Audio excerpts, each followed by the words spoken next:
So the reframe that we used was, instead of the leader saying, hey, what's the root cause, or have we got to cause yet? We flipped that and we started saying, what have you ruled out so far? That really is a game changer, because suddenly, instead of having this pressure to have an answer, you're pushing for the right process. Chances are you're going to rule everything out until you get to the cause. So you are actually making progress when you're ruling things out. And by having the leader ask, what have you ruled out? It's still, you're creating that sense of urgency, but it's on using the right process.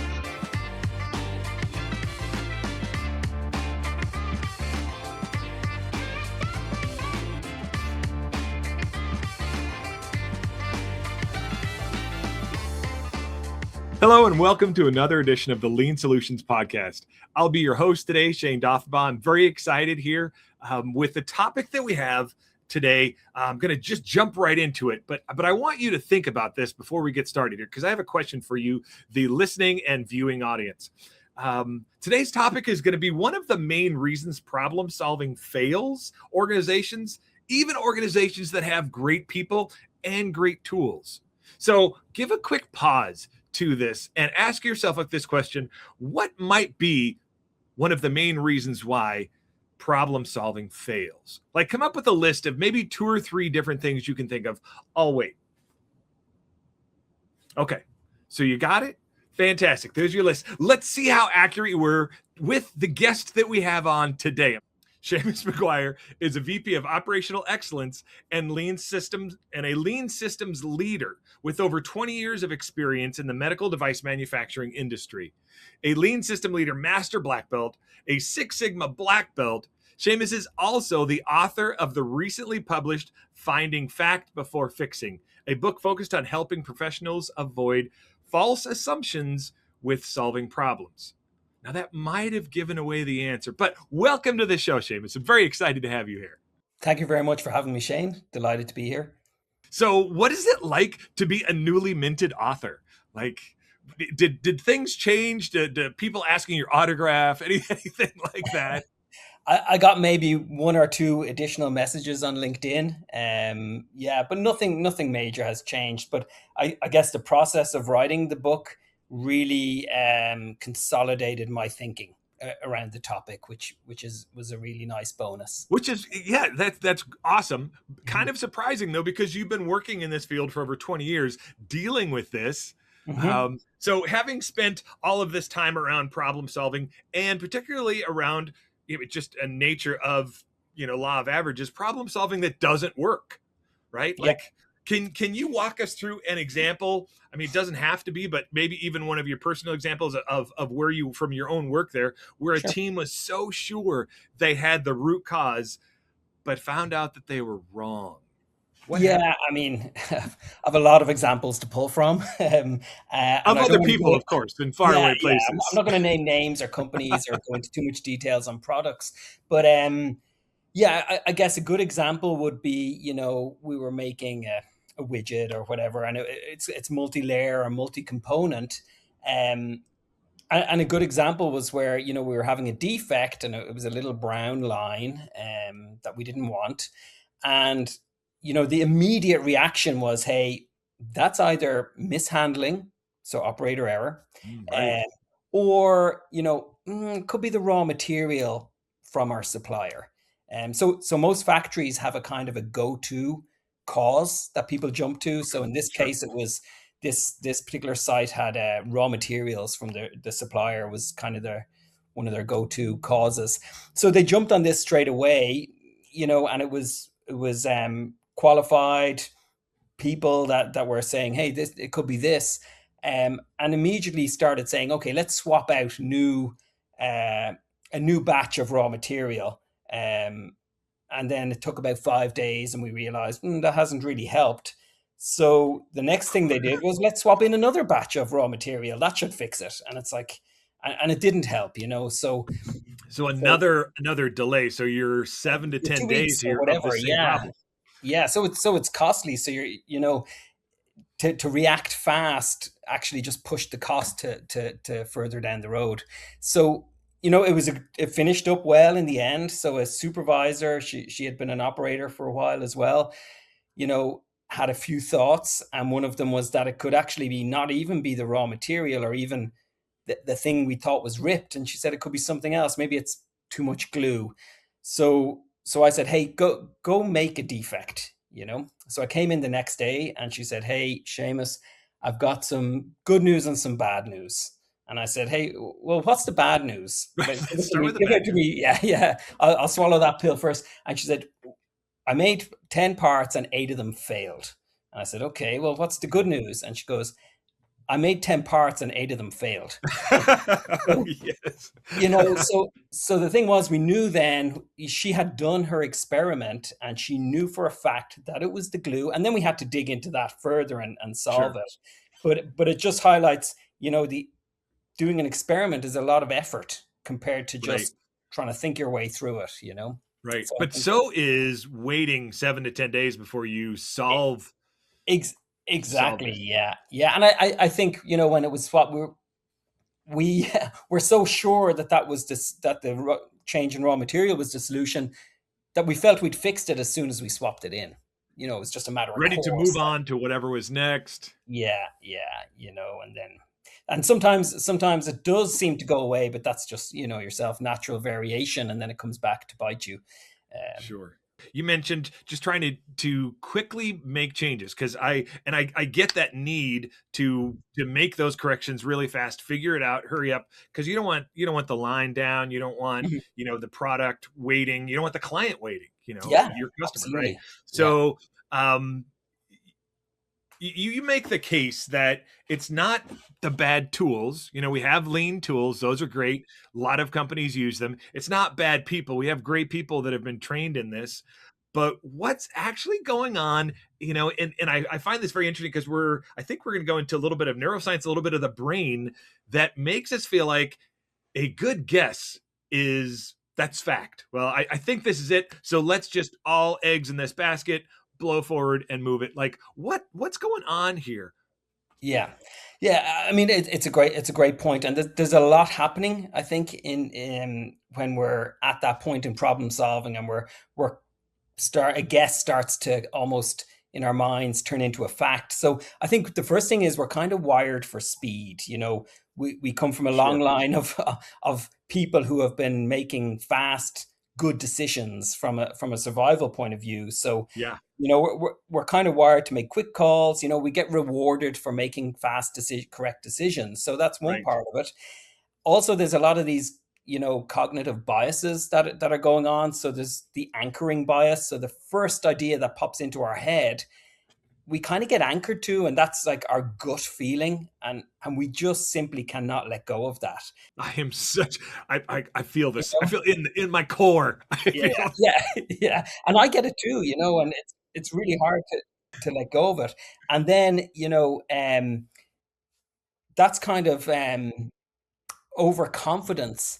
Then the overconfidence bias kind of magnifies that as well, or amplifies it, you know. And there's the Dunning-Kruger study that was done, if you've heard of that. And in their study, they found that 70 to 90% of drivers are above average, right? So right. yeah, Right. Now I yeah, am one of them. I am one of them. absolutely, yeah, yeah. I'm only a little bit above average, but it's I think that kind of highlights, you know, when we have these gut feelings, then we're really super confident, and we're kind of wired to trust our gut more than we should, and then we pile on a ton of other things like confirmation bias. We see, you know, maybe things that really exactly reinforce it. We disregard things that go against it. Then we have, you know, there's the sunk cost fallacy. So you're you know you're trying to try these different raw materials. 2 weeks later, you know, you don't want to turn around and say, actually, I was completely wrong. I have gotten no further with this problem. You know, so there's a lot of things happening there, and all of it's subconscious. So you know, it doesn't feel like you're guessing either. It feels like you're reasoning through it. You know, Okay. Thank you. so you're not Thank all you. bad. Yeah, yeah, exactly.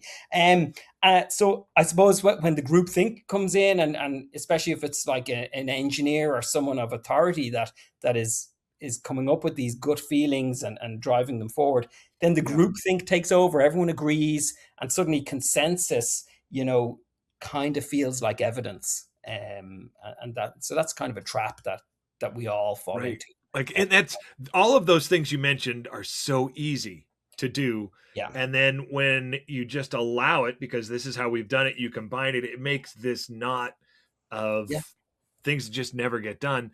yeah, At what point did you realize, hey, there's some other things going on here? What point did you become aware of some of these biases and the need to counteract them? yeah, yeah.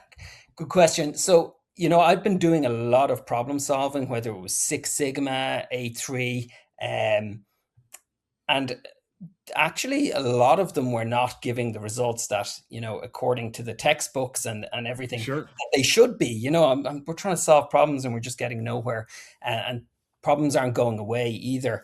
And I think at some point, we were doing all the right things. We were getting cross-functional teams together at the Gemba, and Yeah. we still had it. We were thinking, is it just us? We started, maybe it's just, yeah, we need someone better doing it. But I started kind of observing the problem solving and how people were behaving in problem solving, and that's when I really started to see it. That Fascinating. yeah, that people were just catching on to something. There was zero experimentation being done. um and I'm a scientist originally. I'm a chemist, and so everything was done through experimentation and the scientific method, and it was Yeah. kind of clear to me that we're just not experimenting here at all. We're not verifying our assumptions. So as we started doing that, and it was it was a lot more work actually. But as we started doing that, we started just getting really good results. So that really, really nailed it for me. So why do you feel like, or why did you find in your research and in your experience, why did that experimentation part get pushed out? Because Yeah, as you describe it, and I'm thinking, as I'm just kind of taking all this in and thinking, well, shoot, one of the simplest and first things we teach in lean is the plan, do, check, act, or the plan, do, study, act. And there's a huge part of that is the experimentation. yeah, Like, what happens to us that when we're in a situation, even when we know all of these things, we still fall into, hey, we have to hurry this along, or we just, I don't know, do we dismiss experimentation? What have you found? yeah. So I think in problem solving, every other part of problem solving, except for the experimentation, kind of uses the knowledge you have already. Sure. And it's in that regard, it's quite easy. Experimentation is the only part of the problem solving where you have to generate new knowledge, and that's pretty that can Oh, be hard. So I even like, we used to go down to the Gemba, look at the problem, and then go into problem solving. Well, sure.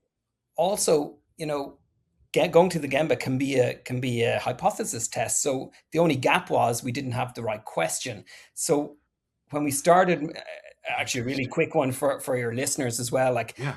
the fishbone analysis, a big change we did was we went from just listing words on the fishbone analysis to saying, well, okay, you have temperature written here, but what do we mean by that? What's your hypothesis? Is it that there's a high temperature does X, Oh, or yeah, a yeah, low yeah. temperature does Y? Because right now it's just words that we're putting on, and we Right. can't ask the question, you know?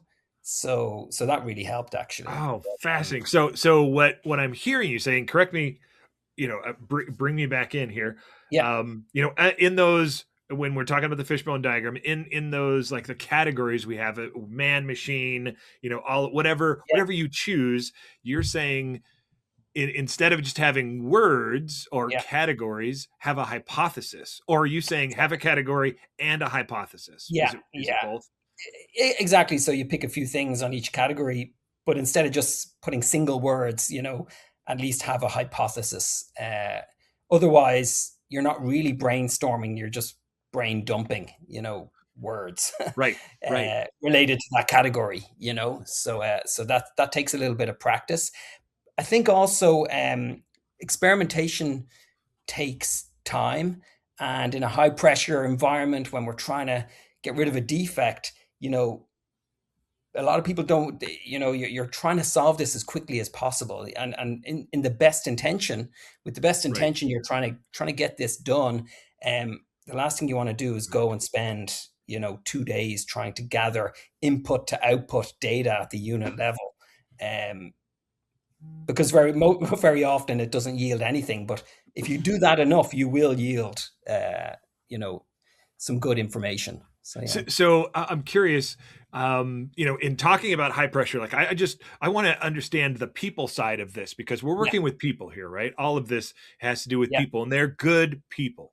Absolutely. How did you, let's see, how do you encourage people to take that time? So we have the pressure of shoot, lines down, or we have this defect, we can't stop the line, how do you encourage them to hold on, let's take a breath, let's pause, and let's do this the right way, so we don't have to keep doing it trying to find what that right way is? Like, how did you communicate that, and how well was that received? Yeah, I think really it started with a kind of a reframe from the leadership. And I mean, leaders want to be data driven. They want to solve problems. They want to, use the scientific method.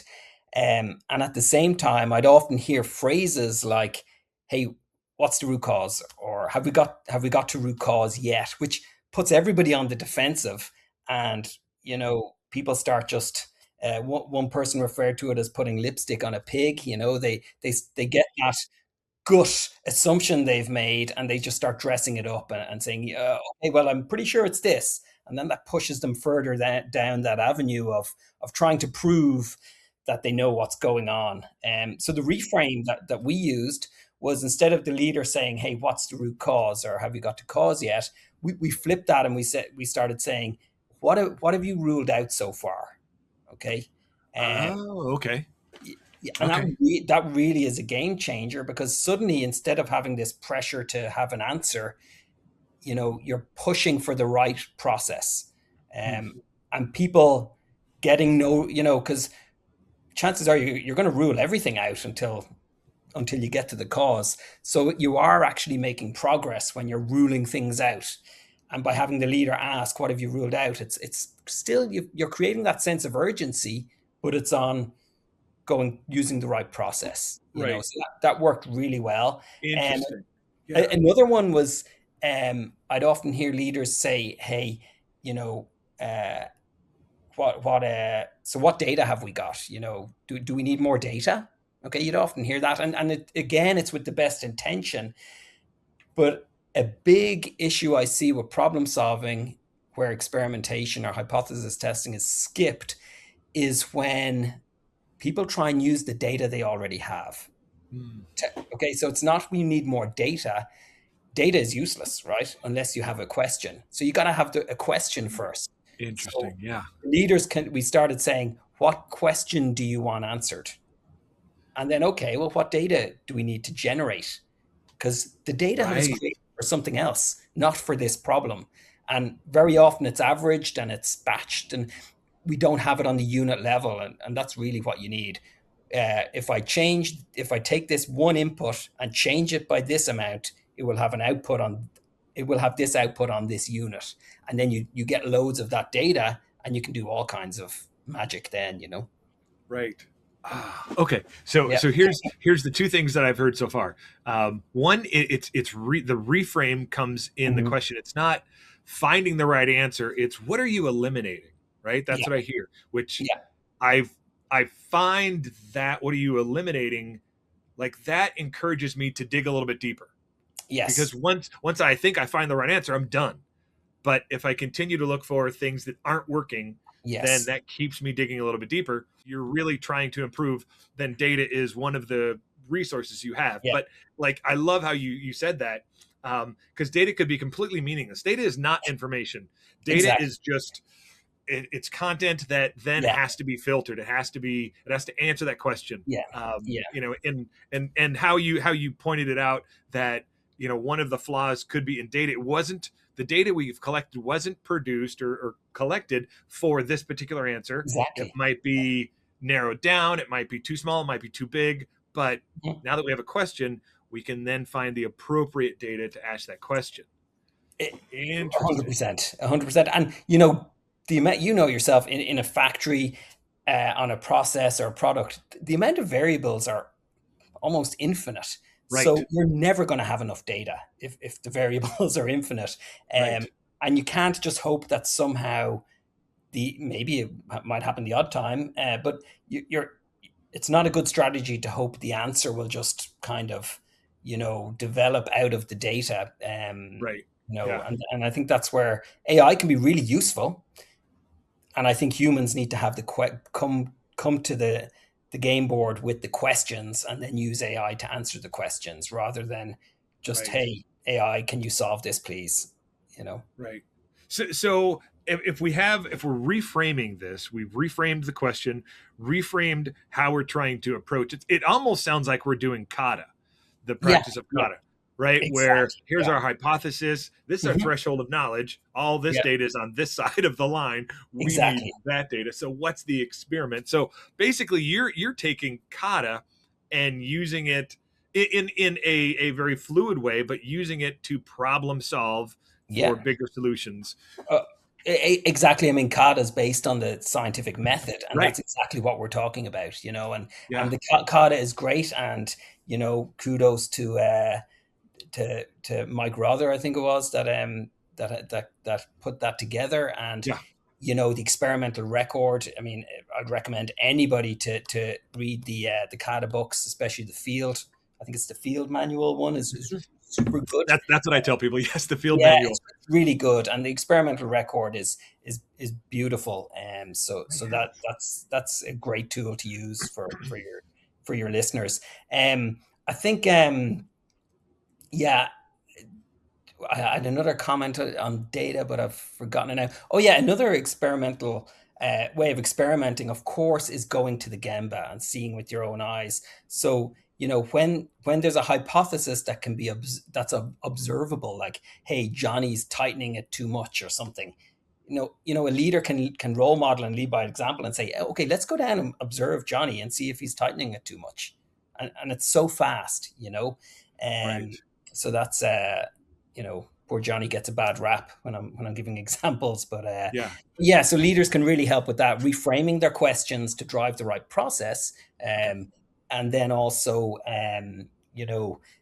going leading by example and going to the Gemba. I have a funny little story for you. We had an issue in another company with a chiller, and six of us were in a meeting room talking about this chiller, really well educated, seasoned professionals. And we were trying to discussing what are we going to do about this chiller. And then I said, guys, I have to put my hands up here. I've never seen this chiller, and I have an image in my head. Can anyone describe Right. what the chiller looks like? Right? Because I have this image, but I'm probably completely wrong. Nobody had seen the chiller, right? And we're trying to solve a And problem we're of trying to something solve it. we So we built. went down, observed it, and then we knew what it looked like at least. But I think Yeah. that just highlights, it's the power of the Right. Gambia. We Get going to live the Gimba. Yeah. Yeah. in So changing the frame of mind, asking the imagination. question, doing more hypothesizing and hypothesis testing. Yeah. Um, what else would you say kind of is part of that? Have you helped teams do when you're with this reframe? For them to Yeah. truly come to a root cause, or a maybe root causes. There could be Mhm. multiple, but Absolutely. what Yeah. what else? What else? Is there anything else that could also help? Yeah. I think yeah, there's so many things, and I don't want to go into too many. I don't I don't want to give the book have away either. Yeah, So yeah, no, no, and but there's so many things. So let me think of a few.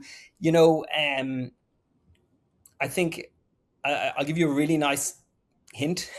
If you have a yield issue where there's a visual inspection, okay, um, attribute agreement analysis is oh, definitely a thing to do. So you can typically get a big bounce in yield with no process change, and I'll explain why. If I can, I'll try and explain this in verbally. But when you've got a visual inspection that somebody does, you have obvious pass fails in the bin, yep, obvious sorry, obvious fails in the bin, obvious good parts in the good Right. bucket. They Okay, keep going. Yep. they keep Yep. going. The problem is the ones in the middle, which are in the gray area, right? However, when you think about it, if I inspect a part that's in the gray area, I don't treat it like a gray area. I treat it like a obvious fail. It goes in the bin. Okay. So if you can, so with attribute agreement analysis, you can measure how big your gray area is. Okay. Then and Right. it's in my book, there's at least 10 different things you can do to reduce that gray area very quickly. And now you've you've more obvious fails and more obvious Right. passes. Okay. And then someone might think, yeah, but is the net result not the same? And it's not, because the obvious fails, the new obvious fails, we're going to go in the bin anyway. Agreed. Right. But the new obvious passes, they were going to go in the bin as well. So you get a sudden boost You're right. in Yeah. yield, which is really nice. And I've done that many times. And I'll tell you one example that we had. We had a lot of fails, and we did that. We got the accuracy of the visual inspection was 50%. So it was like the flip of a Oh, coin for the gray wow. area. Okay. And then we found out that we had tappy charts for particle size, Okay. and a lot of the people didn't know how to use them properly. So it was just a matter of teaching them how to use them properly, and Right. the failures just disappeared. So it's Yeah. that's Yeah. a Yeah. nice way of. Uh, I guess Awesome. it's just another thing you can do to try and reduce your defects. So that's seems somewhat simple. In your experience, if someone were to try this, like Mhm. a leader is okay, so we want to start challenging how we do, we're going to improve how we problem solve. How long can they expect some of this from your experience to catch on? Like what kind of a Yeah. time frame is it something that you found that when you explain it, properly, people are like, yes, of course, that makes sense. It's immediately after we go through it, yeah, it totally makes sense. And some people will really latch onto it and get it. Uh, you just got to be careful that, because this stuff happens. I mean, it happens to me subconsciously, jumping to conclusions and assumptions and Right. so on. Yeah. Coupled with organizational pressure, you really have to I mean, and it really, that's where the leader really needs to help. And pick one problem and just stick to it, running through your hypothesis, and just feel good every time you rule something out. Right.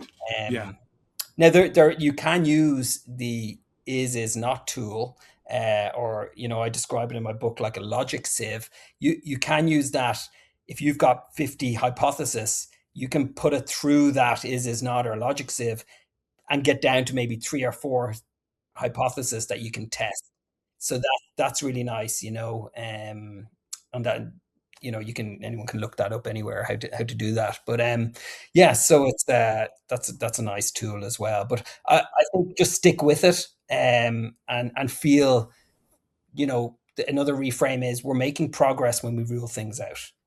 Okay, it's not Sure. as much fun as solving it Right. completely, but Well, we're I mean, in learning. a way, it's what we are doing. It's just Yeah.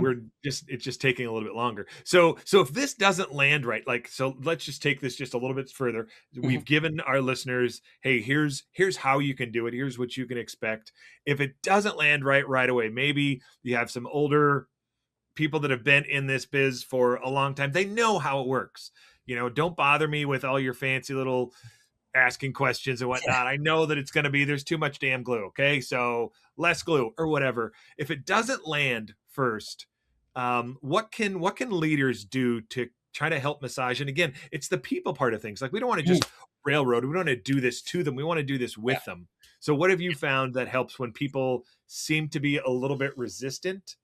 It's sometimes it's the younger the younger engineers as well, because they've got a lot riding on solving a problem as well. Like, they're trying to make a name for themselves or whatever. Sure. And Sure. and sometimes it's persistence overcomes resistance to to a degree. And I think, I'm trying to think of some solid experiences there. It takes a bit of coaching as well. Okay. People will show their hypothesis. They'll almost make it look like they're doing what you're suggesting, but then the experimentation will be weak. Okay. A really good example of that. So a watch out is they might show a regression analysis, but the regression on both sides of the regression, they could be average data. So they haven't rolled up their sleeves and gone down to the Gemba and measured each part individually and get the individual result and do that over and over. They've just got the batch result or whatever and the Right. batch Okay. input. And that's really dangerous because if you have a strong correlation, the more you average stuff, the less the correlation becomes. Oh, And actually, I do mention in my book, there's actually cases where that averaging can flip the regression so much that you get the opposite of what is true because you haven't taken it at the individual level. So interesting. yeah, Okay. which is crazy. But so I think I think make sure that the people doing that say they're going to test it are rolling up their sleeves and really going to the Gemba and getting that data. Okay. Be red flag or alarm signals should be going off if people are like, oh yeah, no, we have that data. Well, show it to me. Right. And process confirmation. It's not that we don't trust people. It's that we want to verify and coach them to make sure we're doing it right. Sure. You know. So what I heard, the first one I loved, persistence Yeah. Yeah. and coaching. Yeah. Those are two I, things. Keep going because we need this anyways. Again, mhm. in the situation we talked about at the beginning, we could go 7 to 10 days trying to figure this out, or we Yeah. could, roll up our sleeves and really dig in a little bit deeper to go beyond our biases and beyond what we believe to be the problem, and instead do some hypothesis testing, get there in a more robust way and a sustainable way that continues forward. So Yeah. it sounds like, Seamus, all of this to say some of us need to read your book. Yeah. Yeah. Finding Absolutely. fact before fixing. Yeah. We will put a link in the show notes. Yeah. Is there any, if people wanted to get a hold of you, they really appreciated what we were saying. I'm assuming LinkedIn is a great way to Yeah. reach out. Yeah. That's the best way. Yeah. I'm on LinkedIn. Seamus, thank you so much Yeah. for coming in and schooling me on how to do some better problem solving, how to challenge assumptions that, again, as you mentioned at the beginning, I'm not even aware of some of these things. I just I have so much knowledge that it's that confirmation bias. It's that, Yeah. oh, I know what I'm doing. I got this. We can figure this out. Yeah. Yeah. Yeah. Yeah. So Exactly. this has been a great discussion. Yeah. Really look forward to it. And ladies and gentlemen, if you have any questions or comments that you want to drop in the show notes or in the comment section of this podcast or the video you're watching, we would love to hear back from you and hear what you think, some of your thoughts, some of the questions you have. We might be able to continue this conversation online, answering these questions. Until we meet again, thank you and have a great day. Thank you very much. Take care, Shayne. Bye-bye.